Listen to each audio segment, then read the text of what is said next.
Thank you. All right, so we got a couple things that we're going to go through today. First, we're going to talk a little bit about multiple offers. We saw this a couple years ago that was really big, and we're starting to see it a little bit again. So as the interest rates come down a little bit, spring comes, more properties come on the market, we'll probably get opportunities to deal with multiple offers, either on the buying side or the selling side. So I wanted to go through that with you today, and then we're going to talk about a fraud case that we had in just this last week in our company. And so just so you guys are aware of that and how to avoid it, there's certain things that we can do to try to avoid it, and then there's other times where they're just getting really good.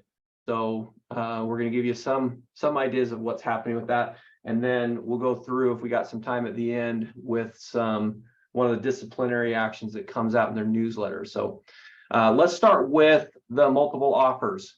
Let me share this with you.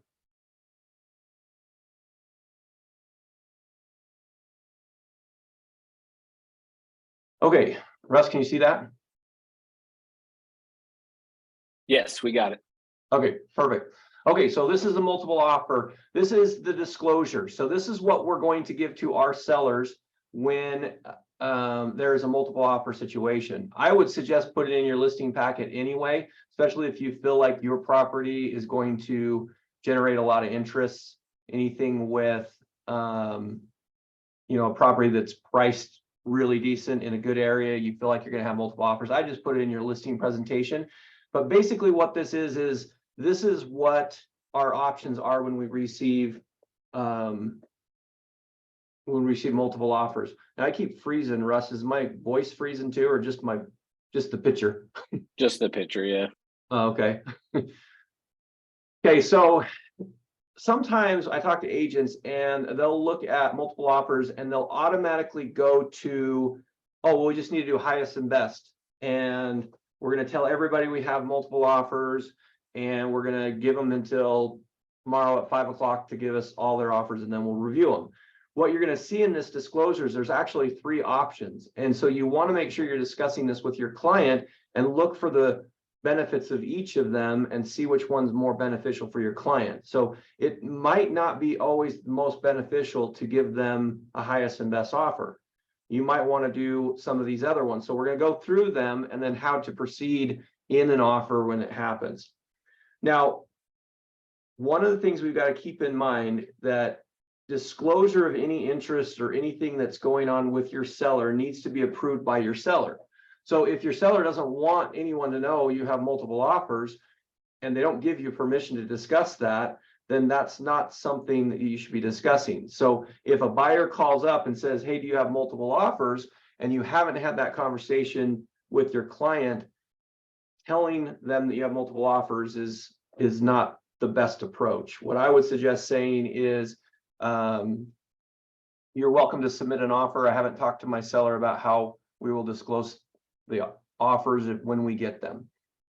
Something to that effect. You just want to make sure you have that conversation. What I would suggest is have that conversation before you put it on the market, so that you know what your approach is and what your words you want to say to the buyer are going to be. Okay, so if you look at this, we've got 3 options. Number 1, accept or counter one of the offers and reject the other ones. Okay, this is basically, you get multiple offers, you're looking at them, you're saying, you know what, I don't really want to deal with some of these other offers, but I do want to deal with this main one. I've seen this with properties. We had multiple offers, and one was an investor that was like $120,000 under ask price, and the other one was right around ask price. To me, giving that other person a highest and best may or may not benefit that. And so you can just go ahead and accept the one and reject the other ones. You can just move forward with one. Number 2, number 1, I feel like that's pretty self-explanatory. You're going to deal with it just like you would deal with a normal offer, and you'd move forward. Does anyone have any questions about number 1? Accept an offer and counter the others? I think that's pretty much what we're doing on a daily basis. You're just going to deal with one at a time. Okay, number 2, presenting multiple counter offers.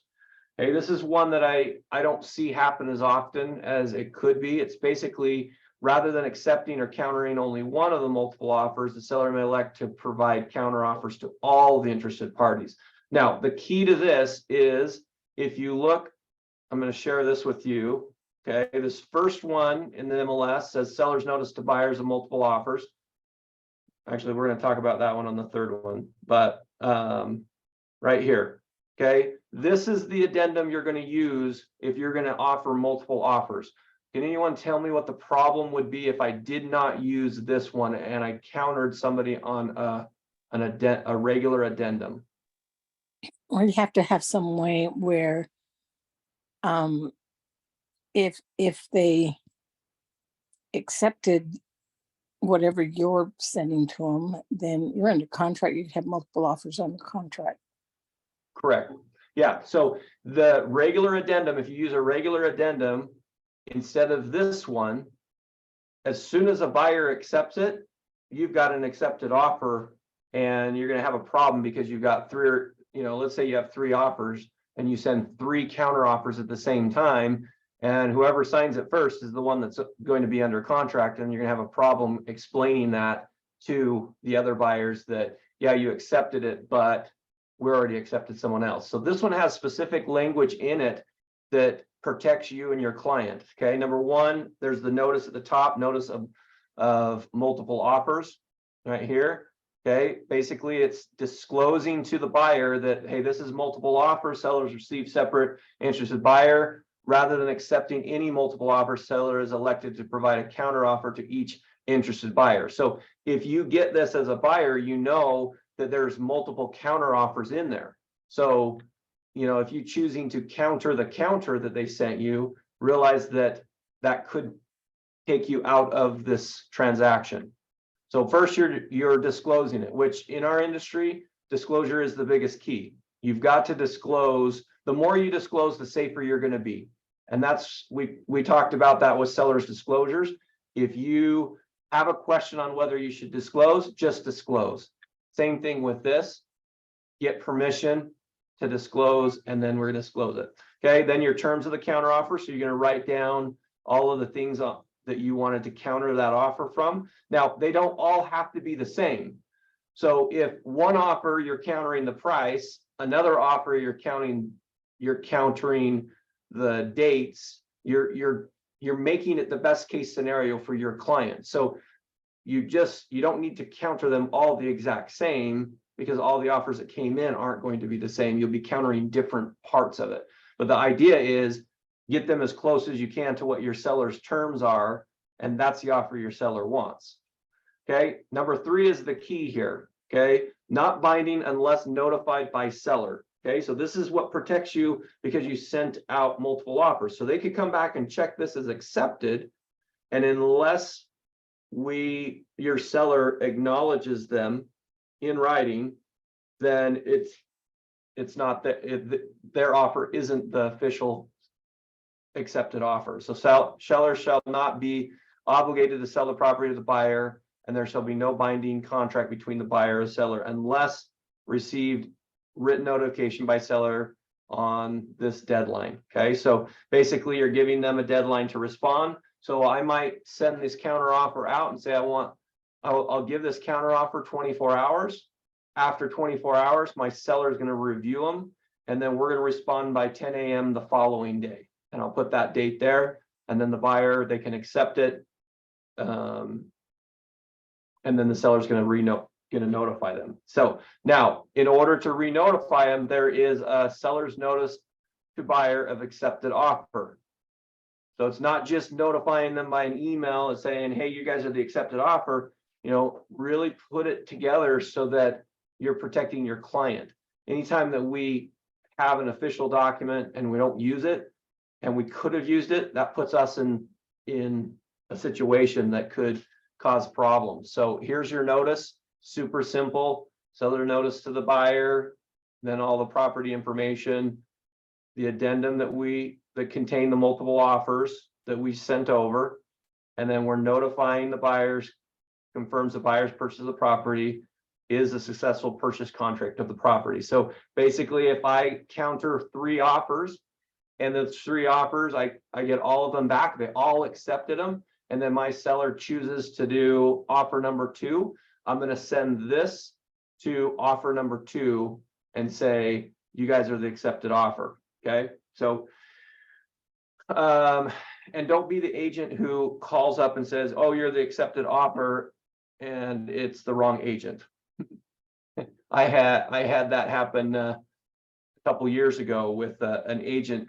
We submitted an offer. They called up and they said, hey, yeah, we're going to sign yours. Yours is the one that we're accepting. We're only going to counter you. And then they told me the counter, and I thought, well, that's weird. Why would they counter something that was already there? And then digging deeper, he's like, oh, I'm sorry, I called the wrong agent. No, we didn't accept your offer. We accepted someone else's. So don't be that agent, because that was not cool. Luckily, we found out before I got off the phone and called my client, but I was kind of excited that my client was going to get it. All right, so that's number 2. Anybody, any questions on presenting multiple counter offers? I had a question that goes along with what you were talking about in the beginning. I didn't want to interrupt you. Yeah, go ahead. But when you're talking about getting permission from the seller to basically disclose that you have multiple offers or any information that they're willing to let you disclose, like, possibly what the best price is or what the best terms are that someone else might be competing against.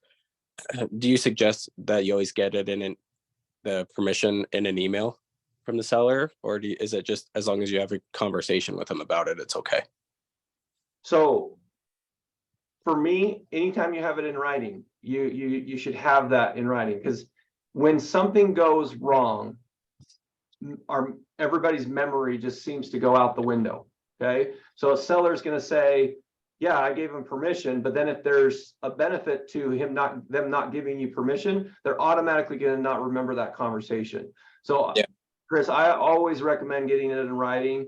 What I would suggest is after, like, let's say you have a verbal conversation on the phone, what I would suggest you do is just say, hey, I'm going to put this in an email and just make sure I didn't miss anything. And I always just say, on my email, I say, hey, we talked about these things. Was there anything else I missed, or is this what we agreed on? And they'll respond with, yeah, this is what I agree on. This is this works. Then I'll put that in my loop just for protection. Yeah, so, that's a great idea, and it comes across as, trying to make sure that you're coming across as attentive and that you listened, and it doesn't come across as you don't trust them or something. I like. Jason. Yeah. When I go on my listing appointments, typically I have a little document that I use that I haven't used it yet, but I created it and I wanted to know if it was okay to use, where I ask the seller certain questions like that, and I have them write yes or no and initial it. Is that something that we are allowed to use?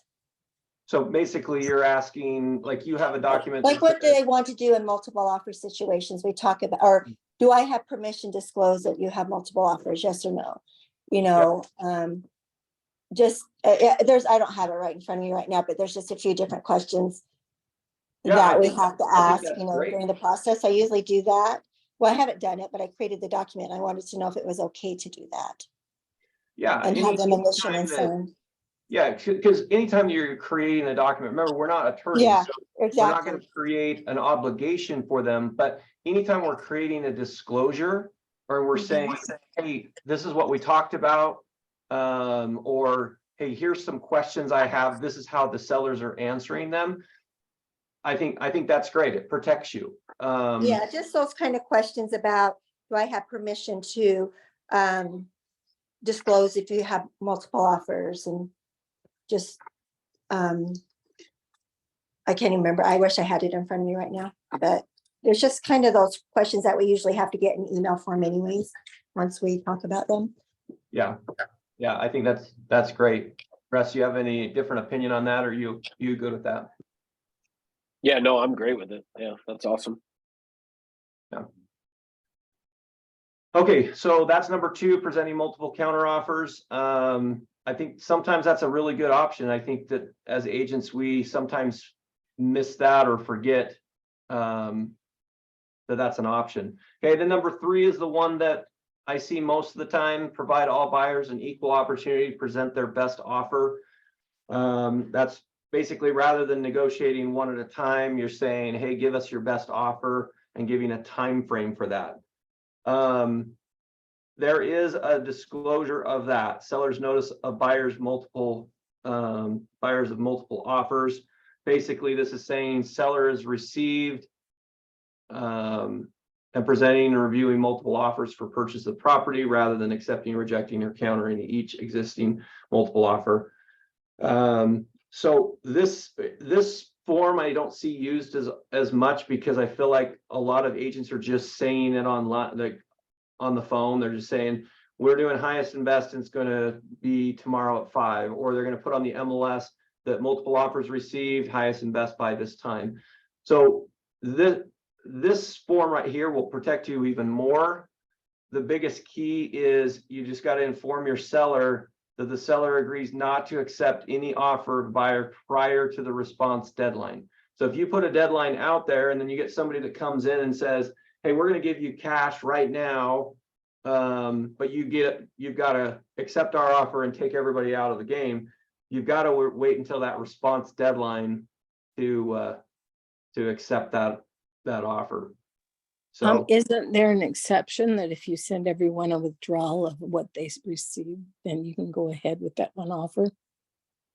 so if you sent them a withdrawal of what? What are we Of with? this addendum, seller's notice to buyers of multiple offers, giving them that deadline.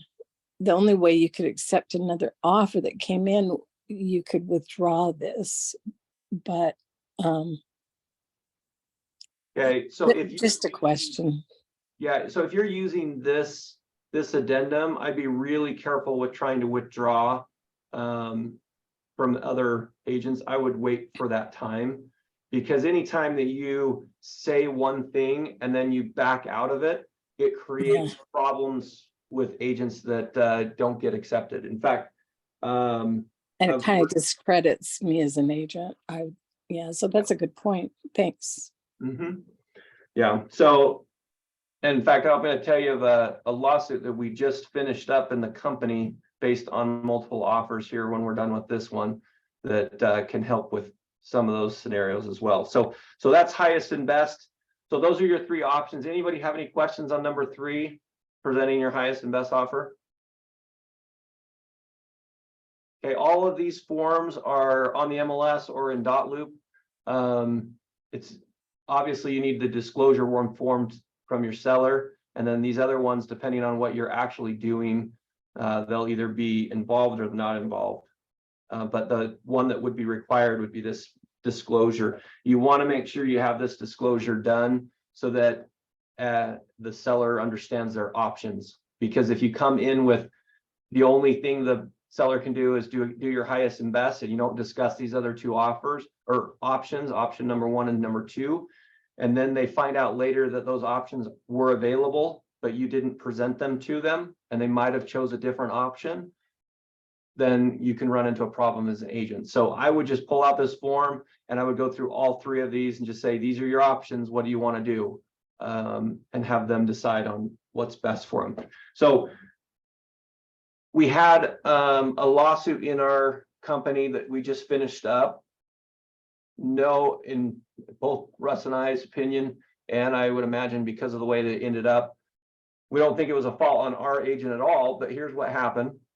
We had an agent who represented a seller, and they had multiple offers come into the transaction, and they presented what options they had. They decided that they were going to they were just dealing with 2 offers.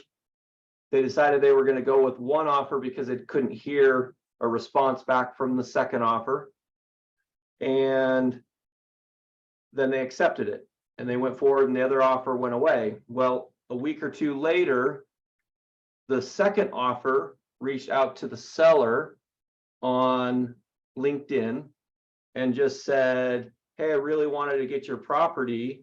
And the seller, being nice, instead of saying, well, I didn't really want your offer, they said, yeah, it's too bad it didn't work out. You know, So that, basically was just kind of downplaying the fact that they could have accepted their offer. It wasn't a big deal. Well, that offer number 2 ended up suing our agent, saying that they didn't represent that offer, and tried to interject the fact that he didn't do his role as the agent and really present the offers the way they should have been. So we ended up getting out of it in, what would you call that, Russ? It was called Settlement.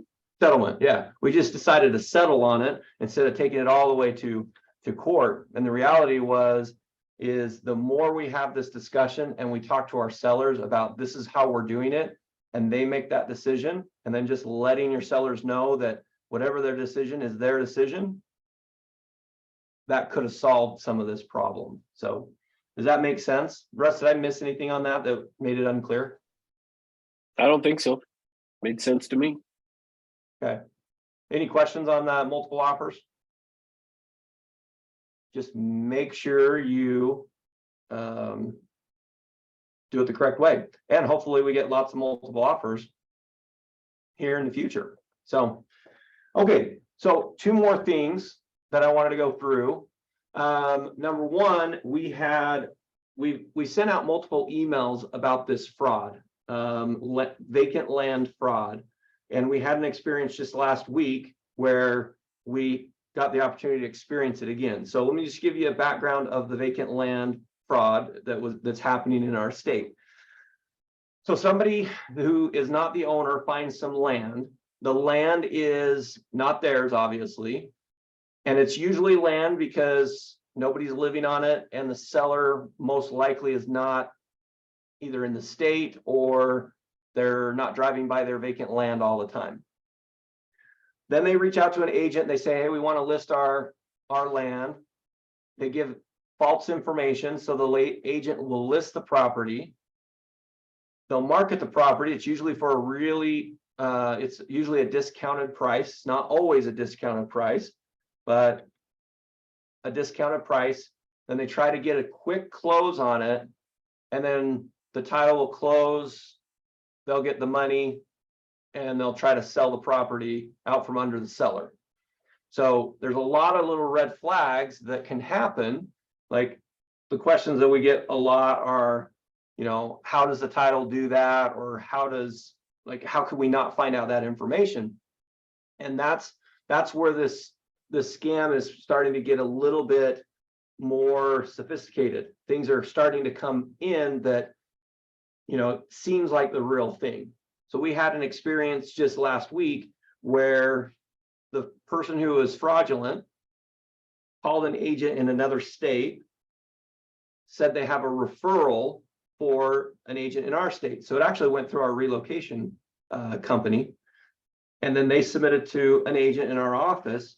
And then that agent, who's got all the information, got on the phone with this person, had a good conversation, and then listed this piece of land. Well, the next day, she gets an angry call from somebody claiming that they are the owner of the land and that she has her for sale sign on their land. So we're trying to get to the bottom of this, and because she's talked to this agent and it came through, a trusted source, we're trying to verify which one was which. So our agent asked that person back east to send over some identification, and they actually sent over a driver's license with the owner's name and one of the addresses that was linked to the owner. So it was actually a business address to the owner with the right birth date. The only thing that was really wrong on there was simple things like weight and color of hair or something like that. It was something really simple, but it was a legitimate thing. And then we had the real person send over their identification and talk to them about their birthday and their address, and all of those were the same. So you have to be really careful. They're starting to get very sneaky with their documents. So if you're listing land or somebody calls you for land, do some extra due diligence to make sure that you got the right information. So even asking questions like, you know, the brokerage requires us to have your identification on file, like, not that we require that, but if it's vacant land, that might be something you can ask, because they might not send it to you.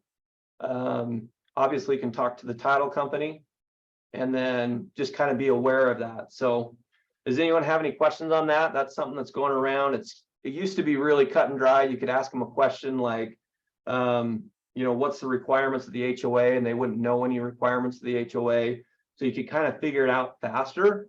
But because of the methods that you're using, sometimes it can be a little bit harder to decipher. So unfortunately for that seller, he's got more of an issue than just selling the land, because the guy's got his identification and he's got to deal with that as well. So any questions on that?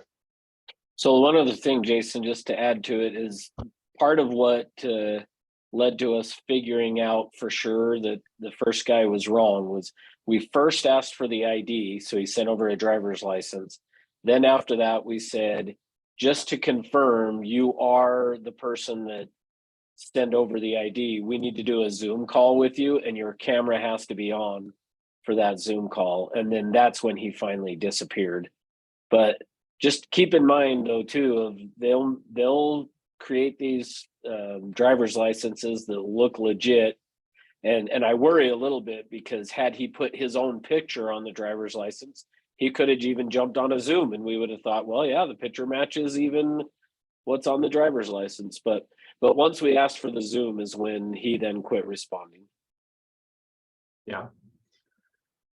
So not to scare anybody, but that's just something we have to be aware of. It's our job as agents to, you know, ask the hard questions. And sometimes we don't want to offend our client by saying, hey, could you forward me your ID? I want to make sure you're the right person.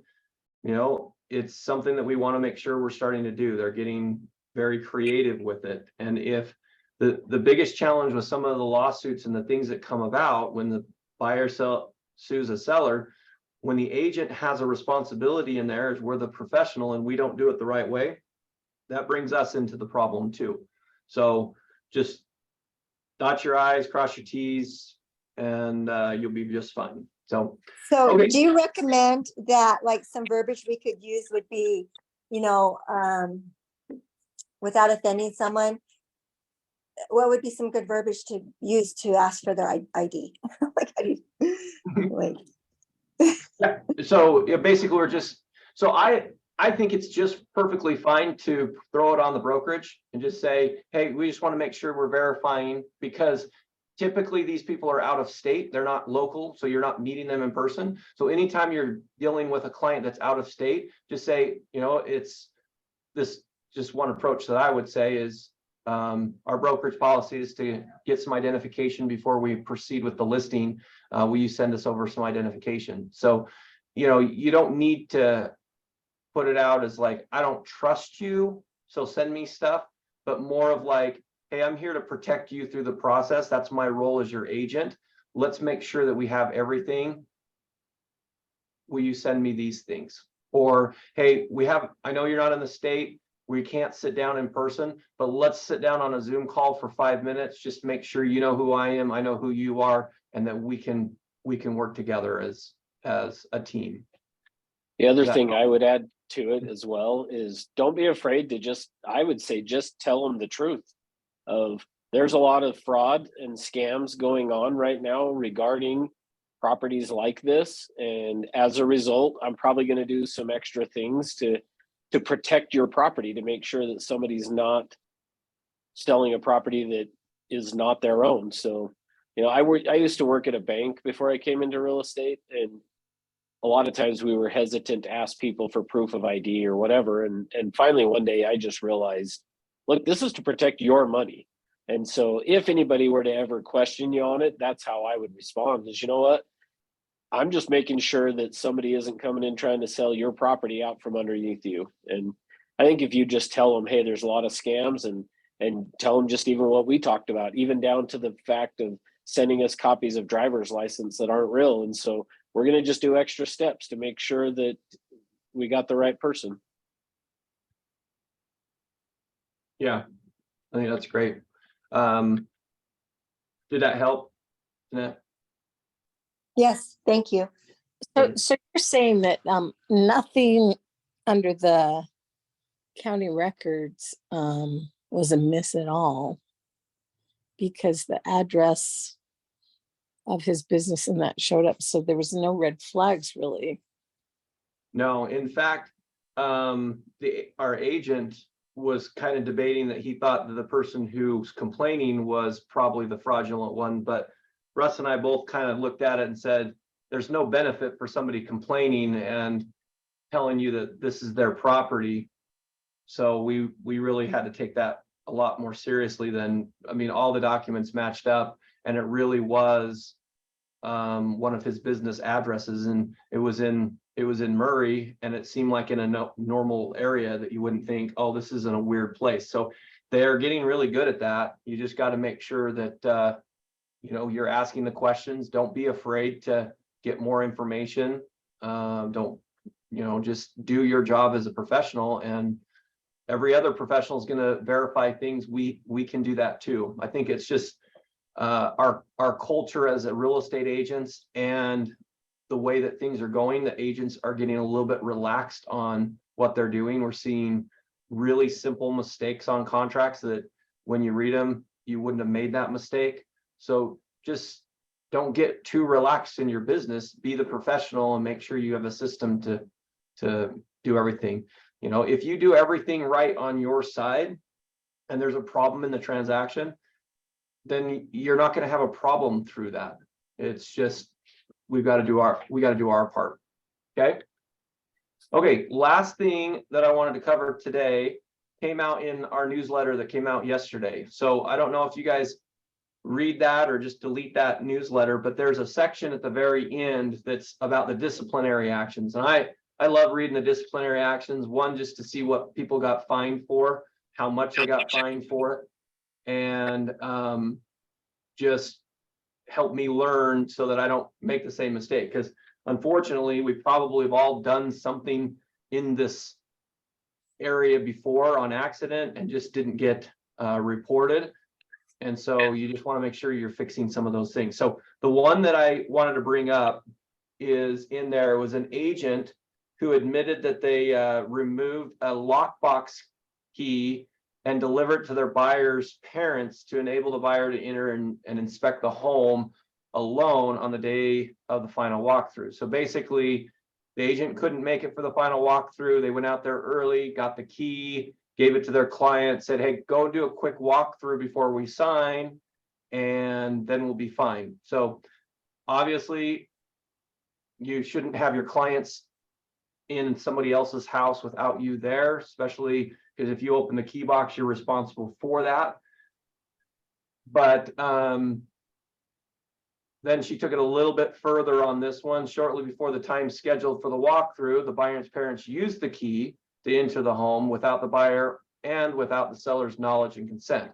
So they went into the home before they were supposed to, which if you ever give a key to your buyer who's buying a brand new house and they're not allowed into it, the chances of them going in is pretty high. I mean, we all know that when somebody goes under contract, they'll drive by the house 15 times before they close because they're excited, they want to see it. Well, if you put a key in their hand and they look in there and they go, oh, nobody's there. Oh, it won't be a big deal. Let me go in really quick.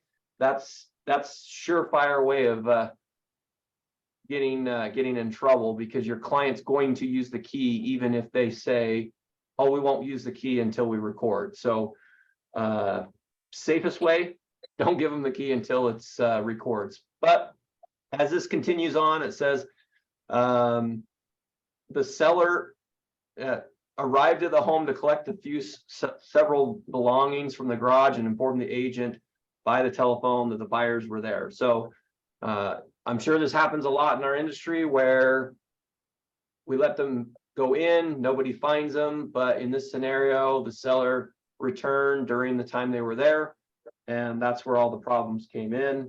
This particular agent decided that they were going to make matters even worse. Instead of just admitting that they made a mistake, they said, oh, their broker was there gonna show them the home. So if you choose to throw Russ and I under the bus, we're probably not there, and we're probably not gonna say we were supposed to be there.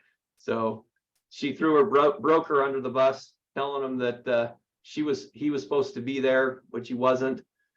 Well, when it came down to it, her penalty was $3,000 and then 6 hours of continuing education before her next renewal. So this was all because, hey, not a big deal, I'm not going to be there, let me give you the key, go do the final walkthrough before we close, and a problem arises, and now all of a sudden your commission check is now reduced by $3,000. You get your name in the letter, and you get to do 6 hours of continuing education. So my suggestion is, one, don't ever let your clients go see a home by themselves or access a property by themselves without you being there.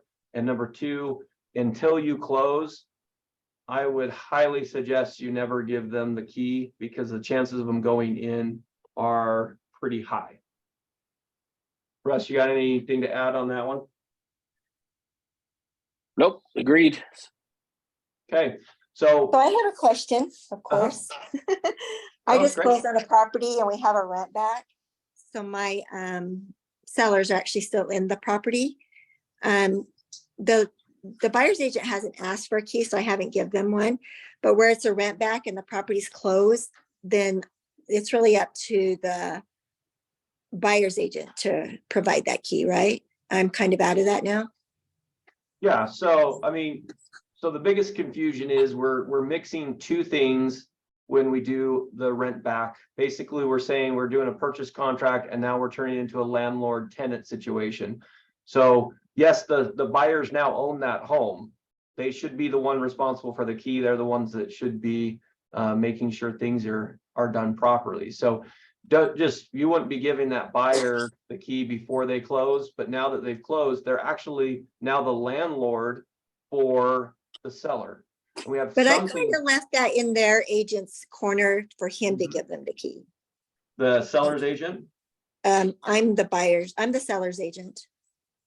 So my sellers are still living in the property, but it belongs to the buyers now, but I'm not their agent. Mhm. So I took that as kind of like the buyer's agent's responsibility to take care of that and not mine. Just as a typical buyer. Getting the key to their client. Yeah, Yeah, it is the buyer's agent responsibility after it closes.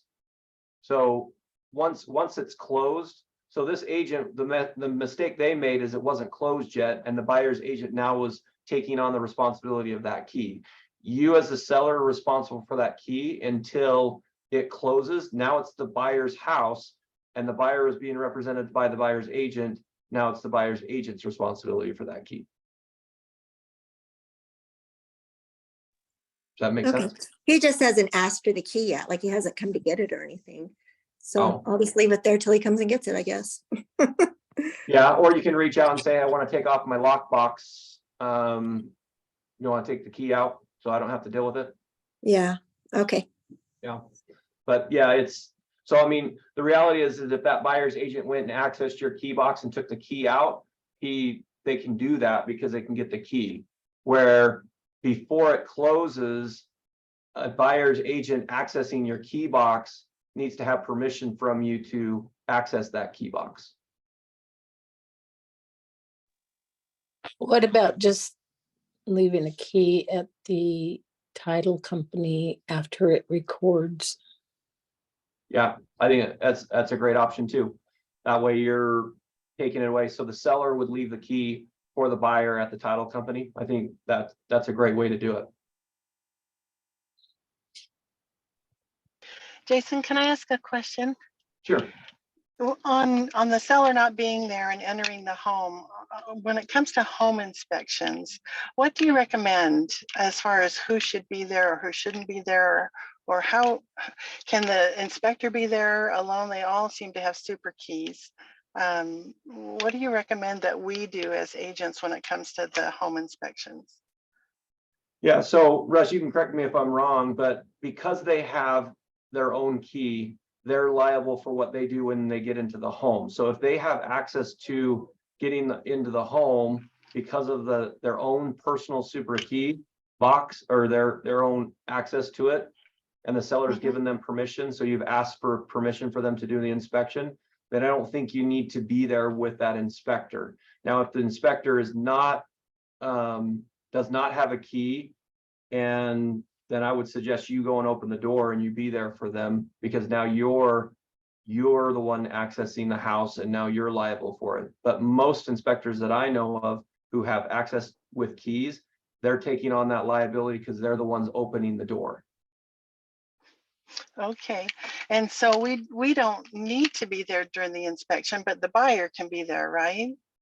I mean, Yeah, the inspector is the one taking the liability. If the buyer is there and we're not, is that okay? yeah, because in that particular situation, your client is with the inspector and the inspector is taking on that liability.